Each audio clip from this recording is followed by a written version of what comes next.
14 de abril. Estudamos essa semana o Evangelho Eterno, que está em Apocalipse 14, 6. No antigo Israel, quando Israel estava ali em Canaã, a verdade presente era que o nosso Deus é Deus verdadeiro. Não era aquele politeísmo, vários deuses, para cada coisa um Deus. Como hoje, se vê, para cada coisa um santo. Deus não precisa disso. Deus é soberano sobre tudo. É só pedir para Ele, não precisa outro intermediário. Então veja, entre aquelas crenças erradas que estavam em Canaã, existia uma verdade presente, uma verdade pura. Deus é suficiente.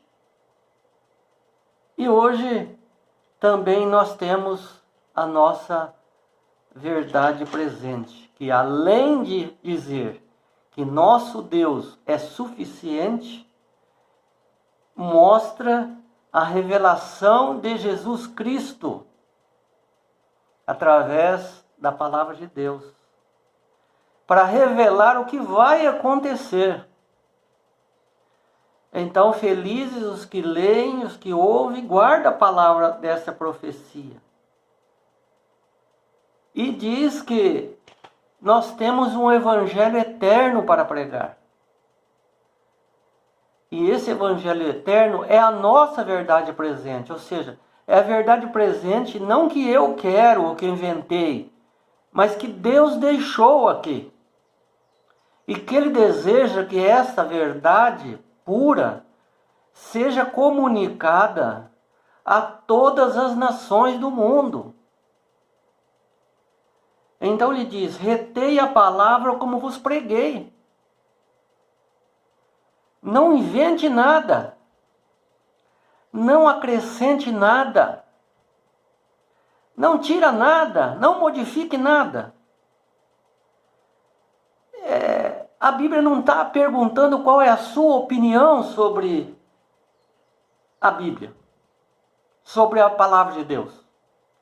A sua opinião e a minha opinião não tem interesse nenhum para Deus. Ele deixou a sua palavra pura para ser pregada a todo mundo. Mas hoje as religiões se subdividiram em mais de 40 mil tipos de religiões diferentes só do cristianismo. Cada um diz uma coisa.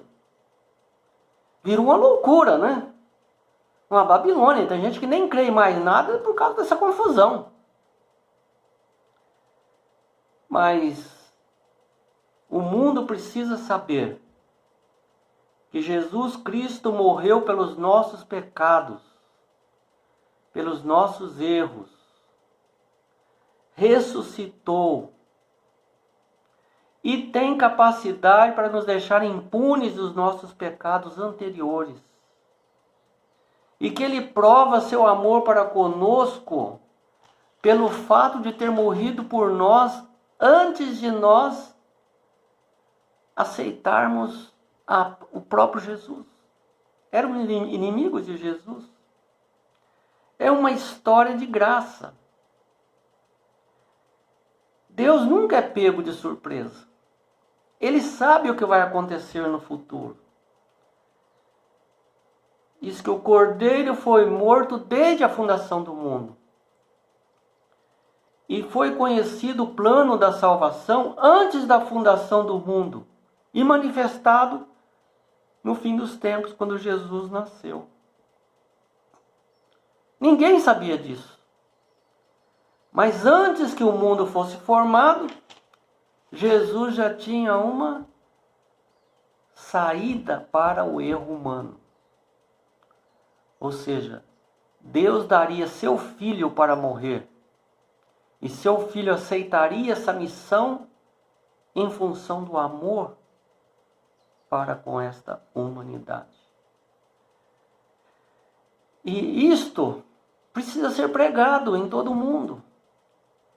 Quantas pessoas estão aí iludidas com ensinamentos de tradições, de lendas, livros apócrifos,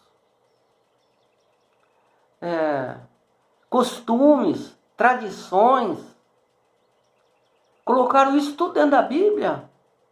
Paganismo, costumes pagãos. Mas Jesus espera que exista um anjo voando pelo meio do céu, tendo o evangelho eterno para pregar em todo mundo. Lógico que aqui é uma linguagem simbólica, não vai ver um anjo voando aí. Esse anjo significa aqueles que se dispõem a pregar o evangelho em todo mundo, direta ou indiretamente. E quando Jesus, antes de subir aos céus, depois de ressuscitado, ele pediu algo especial para os discípulos e para nós, para os seus seguidores até o fim do mundo, até o fim, até chegar à volta de Jesus. E de fazer discípulos de todas as nações, batizando-os e ensinando-os a guardar o que vos tenho ordenado. Veja a verdade presente aí. É para ensinar, não é as coisas modificadas. É para ensinar aquilo que Jesus ordenou. E estarei convosco todos os dias até a consumação dos séculos, ou até a volta de Jesus. Então, não há nada mais inspirador do que a gente participar desse projeto. Um movimento missionário mundial, urgente, em todo o mundo, para se preparar para o retorno de Jesus Cristo.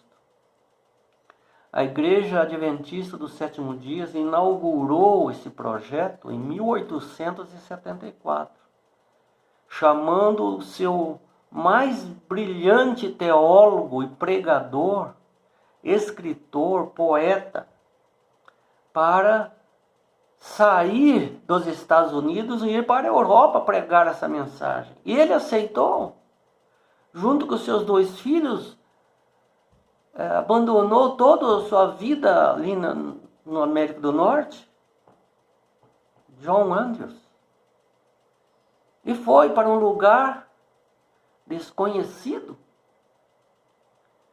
E havia uma razão para ele aceitar.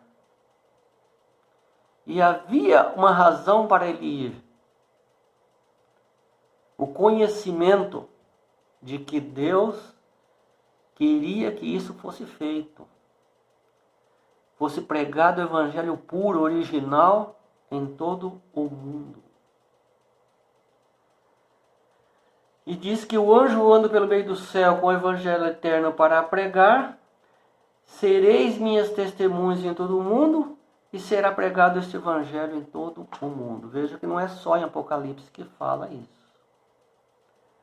Fazer parte de algo maior do que a nossa vida, nascer, crescer, sofrer e morrer. Será que a nossa vida é só isso? Será que não tem algo maior pelo qual nós devemos lutar? O que é o ser humano comparado com o infinito? Poderia haver uma razão mais completa e grandiosa do que proclamar a promessa da vida eterna em Jesus Cristo?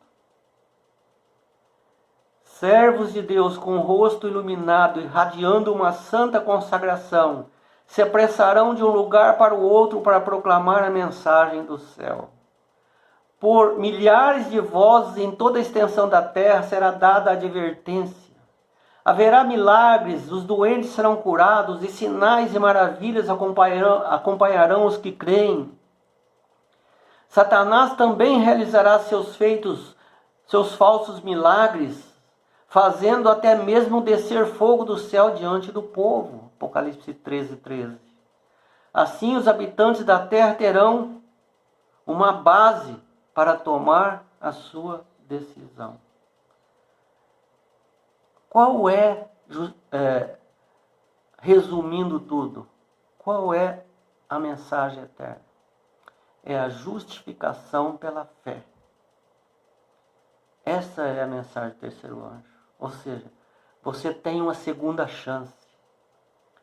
A justiça de Jesus é creditada para você. A veste de justiça de Jesus é dada para você no lugar das suas vestes rasgadas e sujas, que é o nosso caráter. E se aceitarmos de todo o coração, seremos salvos por Jesus Cristo. E se aceitarmos a salvação em Jesus Cristo, a prova de que estamos salvos é a obediência. Deus nos guarde e nos abençoe nesse projeto missionário.